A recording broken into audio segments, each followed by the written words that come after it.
অবশ্যই আমার চাইতে আপনারা ভালোভাবে পর্যবেক্ষণ করছেন। সুন্দর পরিবেশ, ঠান্ডা ঠান্ডা হাওয়া, অনেক গরম কিন্তু এখন একটু বাতাস দেখছি, বাতাস বইছে আর ভালো লাগছে। আর আমাদের সবসময় ইলেকশনে আমরা দেখেছি নামাজের পরে ভিড়টা হয়, নামাজের পরে। তো আমরা আশা রাখছি অনেক ভোটার পাবো, আমাদের সম্মানিত ভোটারদেরকে আমরা পাবো। আর ভালো লাগছে, দুটো প্যানেল আছে, দিন শেষে সব আমরা এক। তবে একটা জিনিস ভালো লাগছে যে বাইরের কোনো লোক আসতে পারছে না, আমাদের চলচ্চিত্র পরিবারের লোকজন আসছে এবং সাংবাদিক ভাইরা বোনরা যারা আছেন তারা যারা কার্ড নিয়েছেন তারা অ্যালাউড। অনেকগুলো নির্বাচন করেছেন, নেতৃত্ব দিয়েছেন, জনপ্রিয় নায়িকা। একটু বিষয় যদি বলতেন যে সাংবাদিকদের এখানে আইন শৃঙ্খলা বাহিনীরা অনেকবার বাধা দিচ্ছে বা এই যে নিয়ম পরিবর্তন করছে, এটা আসলে আপনার কাছে কেমন? না, এটা তো আমার কোনো ব্যাপার না। এটা এখন তারা যেভাবে চালিত করবে তা আমাদের সেটা মানতে হবে। তাদের বিপক্ষে কিছু বলতে পারছি না। আপা, এখন পর্যন্ত নির্বাচন সুষ্ঠু মনে হচ্ছে। হ্যাঁ, সন্ধ্যা পর্যন্ত একই রকম থাকবে ইনশাল্লাহ ইনশাল্লাহ ইনশাল্লাহ। আমার চলচ্চিত্র পরিবারের লোকজন আসবে, আমাদের আনন্দ বেড়ে যাবে ইনশাল্লাহ।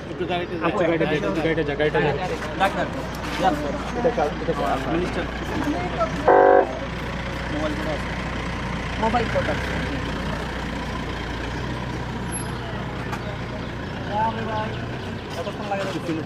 আপনি একটু বিষয় বলবেন যে এইবার প্রথম এই যে ভ্রাম্যমাণ আদালতের বিষয়টা আসছে, এটা কি আসলে ঠিক হয়েছে কিনা শিল্পীদের নির্বাচনে? আসলে আমি একটা কথা বলি, আইন শৃঙ্খলা বাহিনীর মধ্যে আমাদের কোনো হাত নাই, নির্বাচন কমিশনেরও কোনো হাত নাই।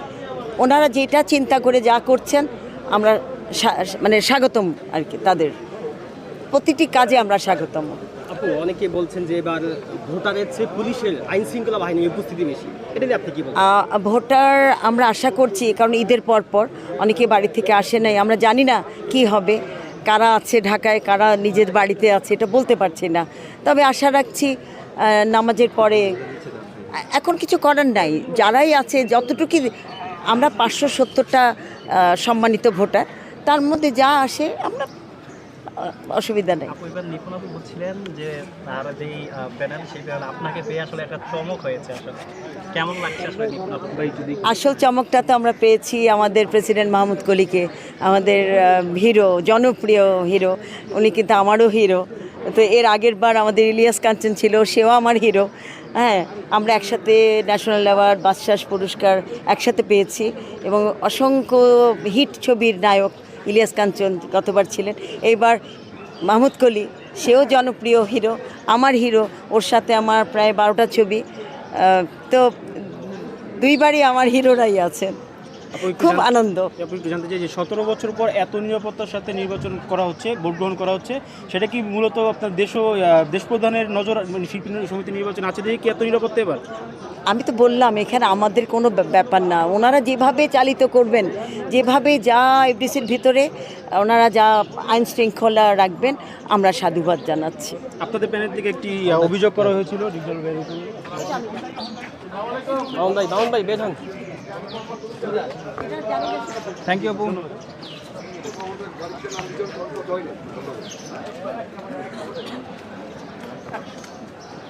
এই রোল ভাই,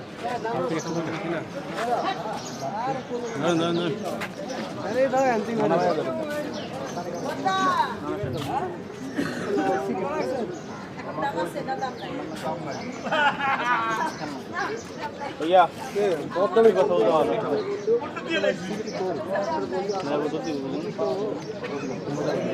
এই রোল ভাই,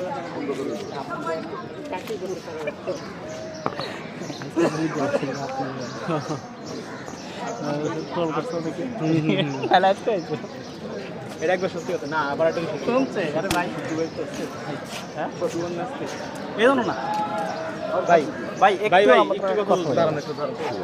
যে কোনো গাড়ি ঢুকবে না, কোনো সিকিউরিটি ঢুকবে না।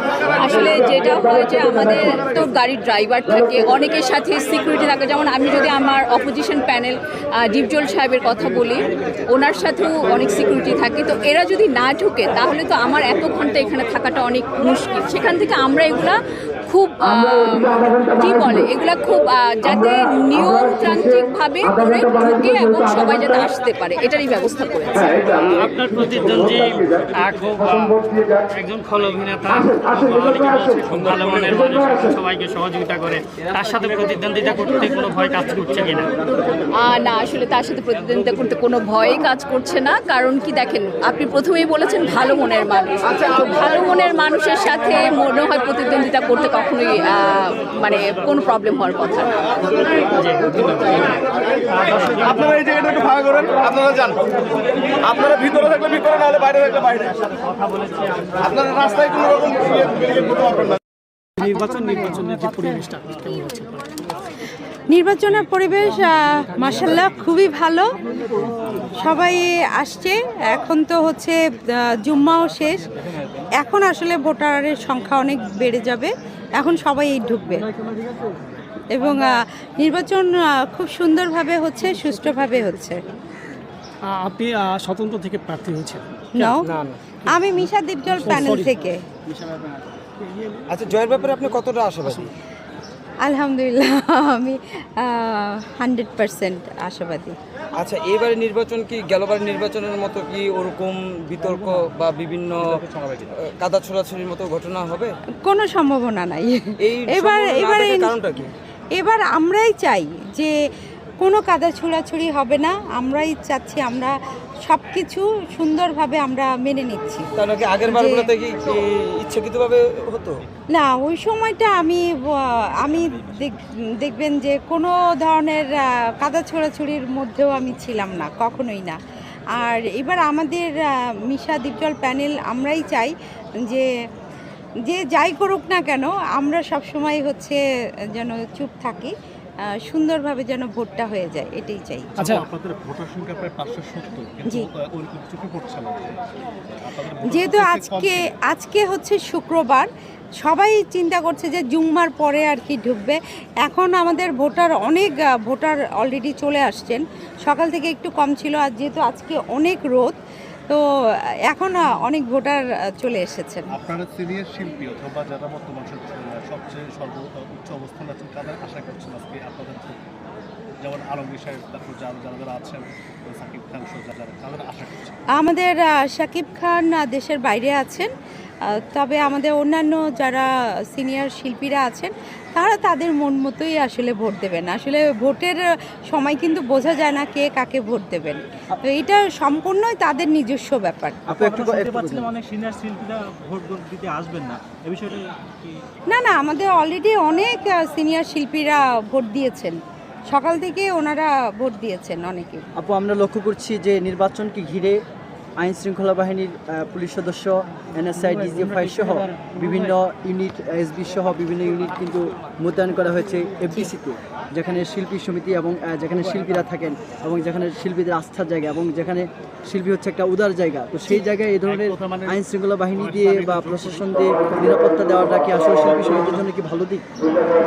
অবশ্যই ভালো দিক, কারণ আমাদের এখানে সব সম্মানিত শিল্পীরা আসবেন এবং এসেছেন, তাদের নিরাপত্তার জন্য আসলে এই আইন শৃঙ্খলা বাহিনী মোতায়েন করা হয়েছে।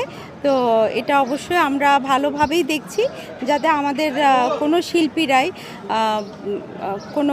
কোনোভাবেই যেন মনে না করেন যে না আমাদের নিরাপত্তাহীনতায় আমরা ভুগছি, এটা যেন মনে না করেন।